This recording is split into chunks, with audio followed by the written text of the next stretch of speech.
Welcome back to another What's for Dinner. Monday night, we're having smothered pork chops. I just posted this on my channel, so make sure to go check out the recipe. You can use any protein in place of the pork if you're not a fan, and you can even make the spinach part as a dip with pork rinds and cucumbers. Serve in a side salad for the hubs with tomatoes, cheese, some bacon, and Tessemae Ranch is our new favorite from Walmart. So clean, so good.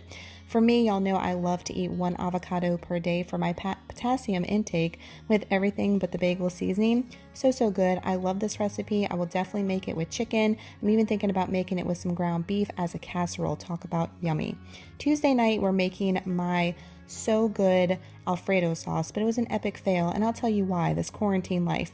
These mozzarella meatballs, chicken meatballs, are from Sam's Club. They are so good. Just 1 net carb for 3. I love these things. Price is on point. I'm putting some avocado in my skillet. I'm also going to be using these skinny pasta noodles. I find these at Walmart in the gluten-free section. These are so good. All I do is I take the package out, put it in a colander, rinse it real well, and then I'm going to fry it up in some butter and seasoning, and you're good to go. All you do with these meatballs, they're already cooked, so I'm just going to put them in a little oil as you saw, and just make sure they get a little crispy and get cooked through. And there's my butter going in for my noodles there. So I'm going to go ahead after my meatballs are done, take them out, put them on the side, and I'm using Kettle and Fire bone broth. This is the chicken and curry. So good, y'all. I highly recommend Kettle and Fire. Very clean ingredients. Frying up my noodles there, and I'm gonna go ahead and get all the bits off the bottom of the pan while adding the chicken stock. As you can see, I added some Tony seasonings and some pepper, and we're just gonna toss that in the butter, fry it up, and then put it to the side and wait for our Alfredo to be done. Now, I was totally out of heavy whipping cream, so I'm using this Picnic coffee creamer. It's basically just butter, MCT oil, and a couple of other things in there.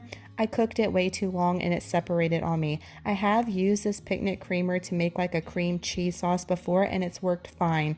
So it was an epic fail. The flavor was still there, but as you can see, it looks totally gross because it's separated. I just went ahead and dumped it all in there. Guess what? We ate it all for 2 nights and it was good nonetheless. So on the side, I'm making some 90-second bread. That is a recipe in my channel as well, but I'm making it garlic bread style. So I added some garlic powder, some real minced garlic, some Tony's, and some butter, and I'm gonna broil it in the oven and get it nice and toasty and have some garlic bread on the side. And I am gonna have a side salad this night with some crumbled blue cheese, some bacon bits, some more of that Tessemae Ranch is just so spot on, and an entire avocado. I think that's an entire avocado. It might be half of one. I had huge ones from Walmart, so I was kind of being sparing with the avocados this week. Wednesday night, we are making Southern Keto Cookbook's Cheeseburger Mac Helper. This is the first time I had ever made this recipe, and y'all know I love this cookbook.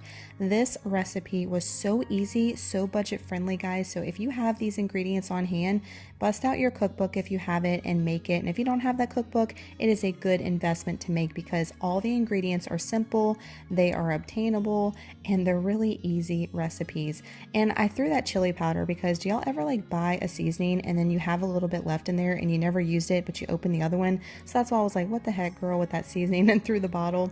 I'm showing you the Hunt sauce is my favorite one to get for keto because it's 2 net carbs for however what the serving size is. I think it says half a cup, but it's a really good one and it's cheap and budget friendly too. You don't have to always buy the expensive ones for keto to get the less carb ratio.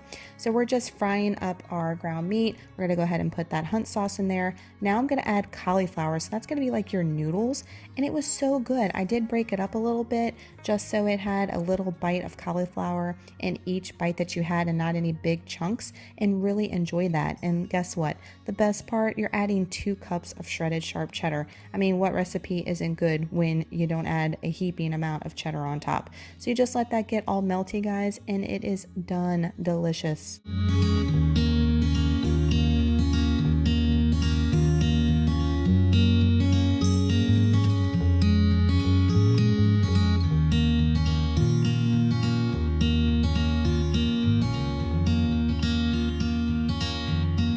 get the question all the time, how do you divide your serving sizes when entering in your macro calculator?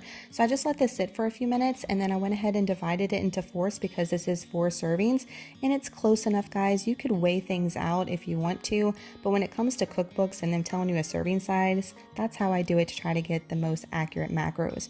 I'm serving mine with another avocado with everything but the bagel seasoning, but the hubs had a side salad again tonight. I don't know about y'all, but leftovers is probably one of my favorite nights of the week. So Thursday we're having the meatballs again, even though it didn't come out right. Again, the flavor profile was good. I did make my 90-second bread again and made it garlic bread style. There's the hubby's piece. So this is 1 serving, and what I did is I cut it in half. So each of us had half a serving for the garlic bread on the side. And how I do that is in a glass bowl, guys. It's really easy, minimal ingredients. Check out that video. You microwave it in the microwave. If you're not a fan of the microwave, don't go watch the video. For 90 seconds, it comes out great. I cut it diagonally, and then you saw me put it in the broiler earlier. So Friday night, what we had was my egg pizzas again. Now you saw this last week for What's for Dinner, but that's because every Friday or Saturday we're having pizza night. And I did it different this time. I used some turkey breast, I used some bacon, and some barbecue sauce. It was really good. Some sharp cheddar this time. And this is what the hubby's looked like. He does not like avocado, so I opted to leave that off. But it just looks like a big turkey cheese melt. Oh my gosh, it is so good. That turkey was so hearty, and we're definitely going to be making that again this weekend for another egg pizza. So my trick here, guys, y'all been saying that you think it tastes kind of eggy, some of you have to let this hang out and get crispy. The longer you cook it, the better, in my opinion. I love the Montreal steak seasoning. It gives it a little bite here. If you're doing like a burger style pizza, or this time I'm doing like a turkey barbecue style, I really like that addition. I got some chunks of avocado here, and of course my Alternasweets barbecue sauce. Y'all were asking last week about that barbecue sauce. It's my absolute favorite. It definitely is cleaner than the G Hughes, so I highly recommend it. If you want to purchase it, it gets shipped straight to your door. Very delicious. The whole family loves it, and the ketchup so much. This was an awesome dinner. So that's going to do it for this week's What's for Dinner. Y'all give the video a huge thumbs up if you look forward to these new videos to my channel every single week. Thank y'all so much for the love and support last week for the What's for Dinner. It meant so much.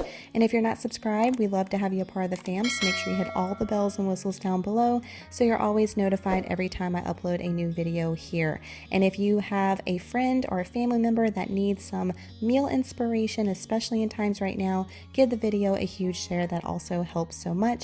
Y'all let me know down in the comment section what you're having for dinner this week, what's on your meal plan. I love seeing what y'all are cooking up, and if y'all plan on making any of these dinner recipes or ideas, definitely leave that in the comments down below. I just posted the Parmesan recipe for the pork chops, or not the Parmesan. I do have a Parmesan pork chop recipe, and I always say that every time I think of this one, but the smothered pork chops, I just posted that, and the egg pizza recipe is in my keto playlist. So definitely go and check that out. Lots of awesome recipes to keep y'all on track on your journey and to make things budget friendly too. Thank y'all so much for watching. Y'all have an amazing night, and we'll see y'all in the next one. Bye y'all.